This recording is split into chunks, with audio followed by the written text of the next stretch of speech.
नमस्ते दोस्तों, प्रणाम। एक हम लोग नाच गीत लेके आए हैं। अच्छा लगे तो लाइक सब्सक्राइब कीजिएगा, कमेंट बताइएगा कि गाना कैसा लगा। झगड़ा लगावे ननदी सासू जी से जाय के, झगड़ा लगावे ननदी सासू जी से जाय के, सासू जी से जाय के, ओ सासू जी से जाय के, सासू जी से जाय के, ओ सासू जी से जाय के, झगड़ा लगावे ननदी सासू जी से जाय के। आखिया के काजरा मांगी बाटे सिंदूरा, आखिया के काजरा मांगी बरसे नूरा, टीका वाले आइब राजा बस्ती बाजार से, टीका वाले आइब राजा बस्ती बाजार से, झगड़ा लगावे ननदी सासू जी से जाय के,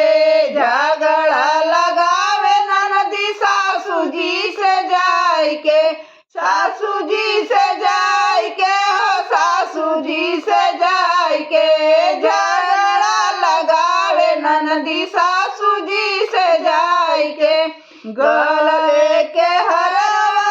हाथ के कंगनवा, गले के हरवा हाथ के कंगनवा,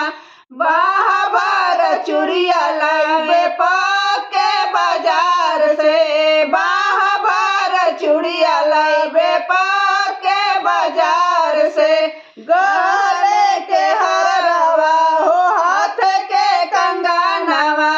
गले के हरवा हो हाथ के कंगनवा,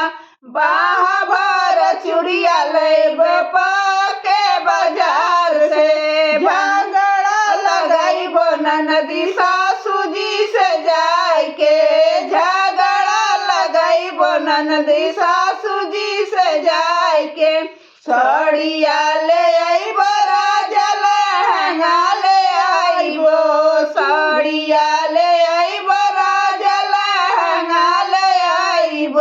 चुनरी ले आइब राजा रुधौली बाजार से, चुनरी ले आइब राजा रुधौली बाजार से, झगड़ा लगाइब ननदी सासू जी से जाय के, झगड़ा लगाइब ननदी सासू जी से जाय के। कमर कंगनिया लाइब पाव के पैजानिया, बिछुआ ले आइब